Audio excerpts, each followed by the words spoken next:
Ahmedabad road પરનું railway ફાટક બંધ કરાયું. ઓવરબ્રિજનું કામ શરૂ કરાયું છે. સિહોરથી અમદાવાદ રોડ જવાનું ફાટક બંધ કરાયું. નાના વાહનોને નવાગામ પાસે બનેલા અંડરપાસથી અમદાવાદ રોડ જવાશે. સિહોરનો અમદાવાદ જતો રોડ બંધ રહેતા ફાટકના કારણે રાહદારીઓ માથાના દુખાવા સમો હતો. આ રોડ ઉપર ઓવરબ્રિજ બનાવવાનું કામ ચાલુ થતાં ફાટક બંધ કરાયું છે અને નાના વાહનોને હવે નવાગામ ફાટક પર બનાવેલ અંડરપાસથી ચલાવવા જાણ કરાયેલ છે. સત્યપુંજ દ્વારા તૈયાર થયેલ અંડરપાસ ક્યારે ચાલુ કરશે તે સમાચાર પ્રસારિત કર્યા બાદ થોડા જ દિવસોમાં અંડરપાસ શરૂ કરાયો છે.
સમાજ માટે સત્ય માટે સત્યપૂર્ણ સમાચાર પ્રસારણ આપના મોબાઈલ પર તરત જ લાઈક કરો, શેર કરો અને સબસ્ક્રાઈબ પણ કરો.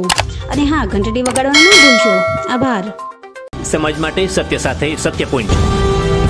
અહેવાલ, સમાચાર તથા જાહેરાત પ્રસારિત કરવા સંપર્ક સાધો. સત્યપુંજ સમાચાર પ્રસારણ, લબ્ધિ કોમ્પ્લેક્સ, તાલુકા પંચાયત સામે, સિહોર.